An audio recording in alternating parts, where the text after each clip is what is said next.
ज्यादा कुछ नहीं कहता। गीता के घर में गीता की ही चलती थी। वो जो कहती थी उसकी सास और उसका पति बिना कुछ कहे मान लेता था, क्योंकि वो एक दिन माँ बाप की बेटी थी। उसने शादी से पहले बहुत दुख दर्द सहा था। गीता घर का कोई काम नहीं करती थी।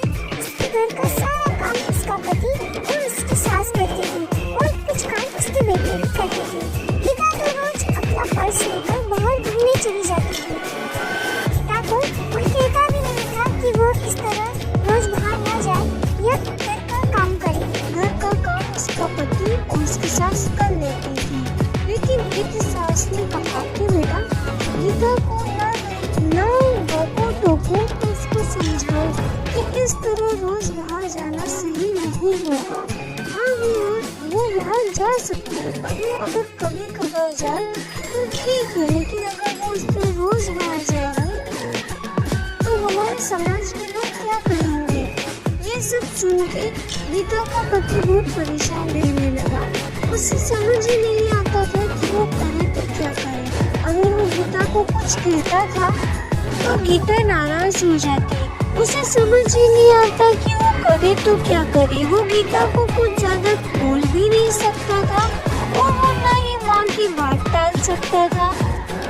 इसी तरह गीता रोज अपने से कुछ न कुछ कहती रहती।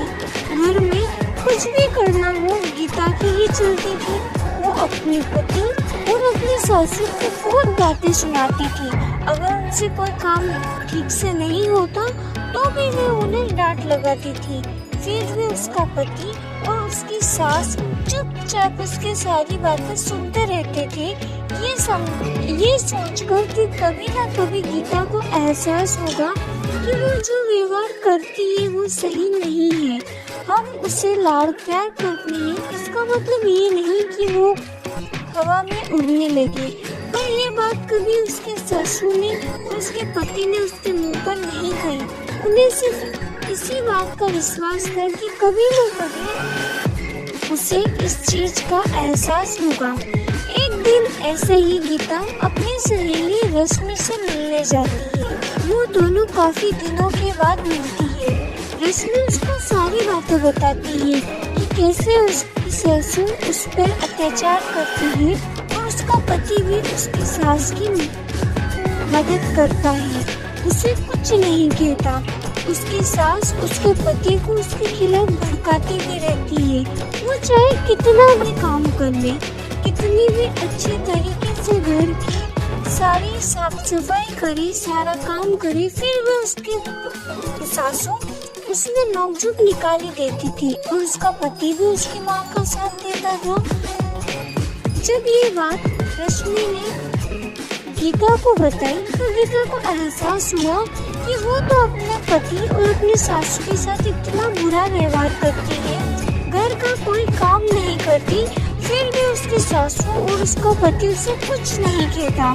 वो उन्हें बार बार छोटी छोटी चीजों के लिए हजारों बातें सुनाती है, फिर भी उसकी सासू ने उसे कभी नहीं डांटा। ये सुनकर गीता को अपनी गलती का एहसास होता है और वो घर जाकर अपनी सासू के सामने रोने लगती है। उन्हें सब बात बताती है कि उसे उसकी गलती का एहसास हो गया है कि उसने कितना गलत किया।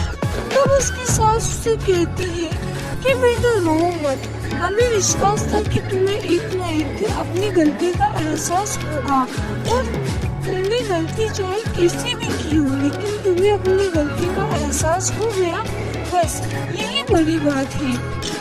अब हम सब साथ मिलकर हंसी खुशी रहेंगे। तुम बिल्कुल शोक मत मनाओ, क्योंकि हमें पूरा भरोसा था कि तुम एक अच्छी लड़की हो और तुम्हें एक न एक दिन अपनी गलती का एहसास जरूर होगा। इसके बाद गीता और उसका परिवार साथ मिलकर हंसी खुशी रहने लगा। वो सब मिलकर सारा काम करते और हंसी खुशी जीवन यापन करते। अगर आपको स्टोरी अच्छी लगी हो तो वीडियो को लाइक और चैनल को सब्सक्राइब जरूर करें।